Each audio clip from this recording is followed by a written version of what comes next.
Hello and welcome to Rule of Three's video review for SOMA, a first-person survival horror game from Frictional Games for the PlayStation 4 and PC. So this is Frictional's first game, I believe, since Amnesia the Dark Descent, and I loved Amnesia. I never actually beat it because I hate that water level. Just I can never get past it. It scared the living jeebus out of me. SOMA is very similar, except it's instead of Lovecraftian horror is more of a cyberpunk sci-fi horror kind of deal. But I'm just gonna get straight to the review because yeah.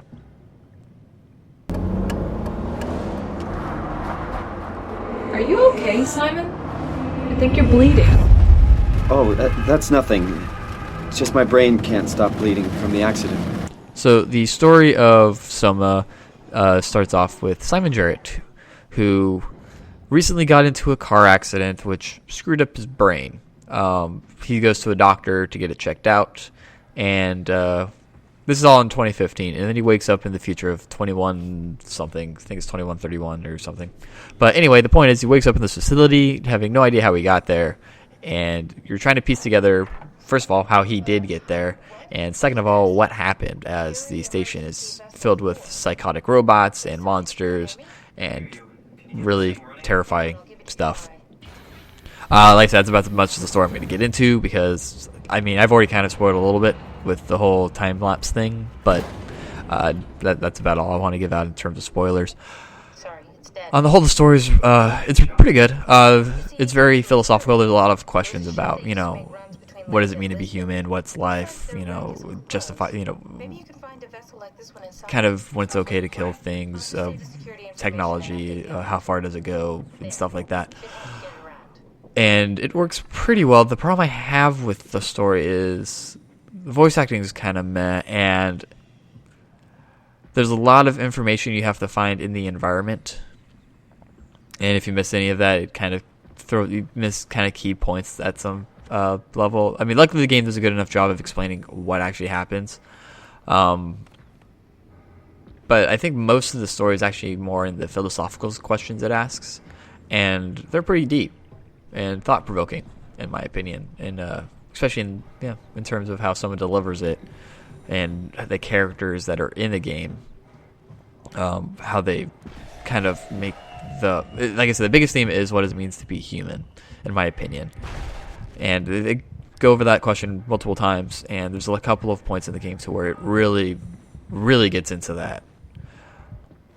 Like I said, I'm not going to spoil them, but I mean they're pretty interesting choices that they make you have or have you make.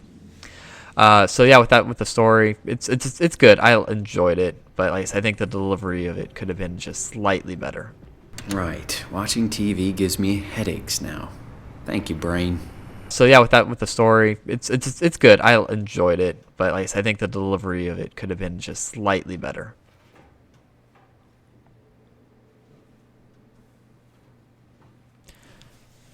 Gameplay for some of those is fairly simple. You walk, you run, you hide, you crouch, you open stuff. If you played Amnesia, they have the whole physics opening, so you put your mouse or the pointer over something, and you can pull or push, open and close by holding a button. That gameplay works very well.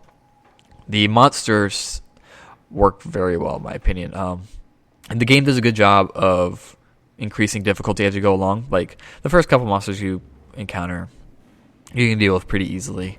However, the further in the game you get, the smarter they get.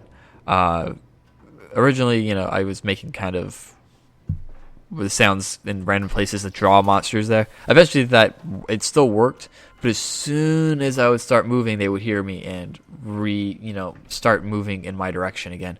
So I had to really plan when to move and how to move. Crouching was very important. Some of the monsters you can't even look at. If you look at it, it screws up everything. And I hate those ones.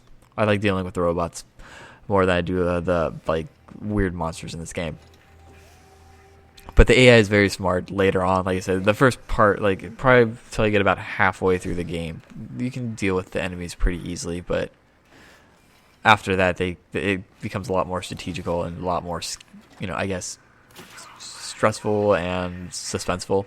to some extent when you have to deal with monsters, because they'll also teleport for no apparent reason. So, you can finally pass them, and then they'll show up randomly again.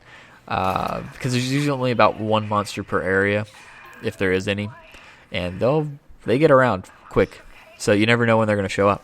And that's, I think, where the true terror of this game comes in, other than some of the choices, is you never know what's around the next corner. You really don't. You could, get past a monster, and he's back where, he's right in front of you again later.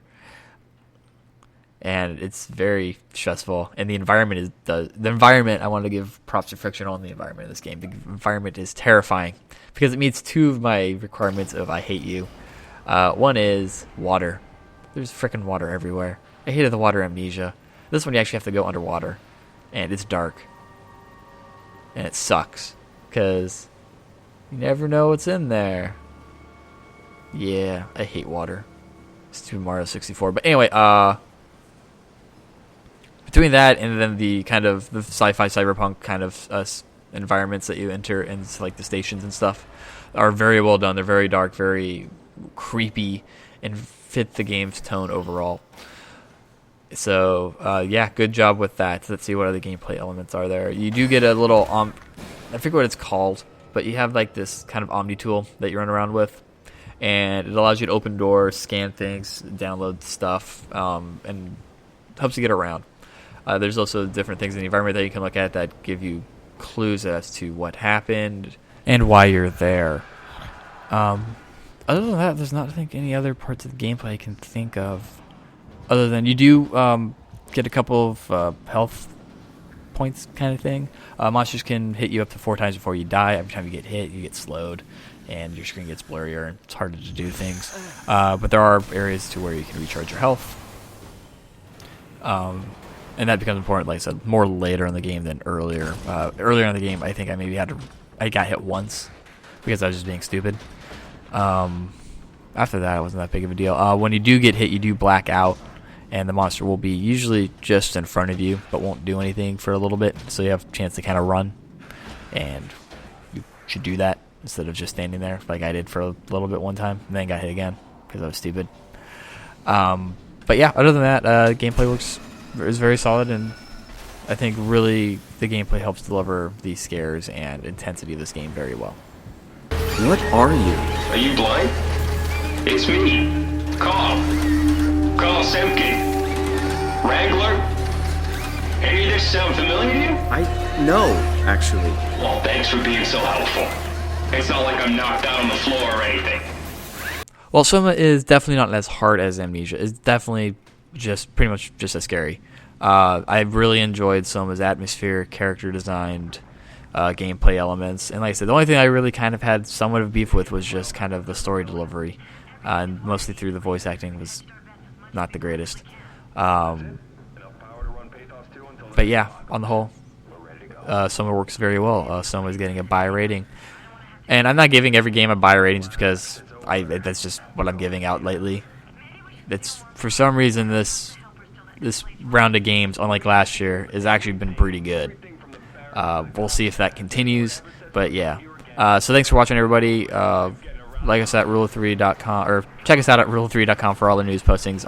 Starting October 1st will be possibly the last giveaway we do for a very long time, so go to the site to check that out.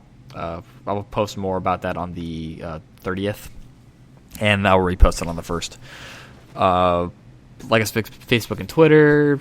Check us out on, obviously, subscribe to the YouTube channel you're watching this on, unless you're on the website, and then subscribe to our YouTube channel so you know when I post our video reviews as well, some of our Let's Plays. I'm working on getting some more out. Star Wars one is being complicated because one of the videos got corrupted, so I'm trying to work out that one at the moment. But yeah, so next review next week. I don't know what next week's going to be. I am getting Persona Dancing All Night, but I can't record the video from that easily, so we'll see. But it may be something in my backlog that I haven't reviewed yet. So that's it. So until next time, always remember to trust in the rule of 3.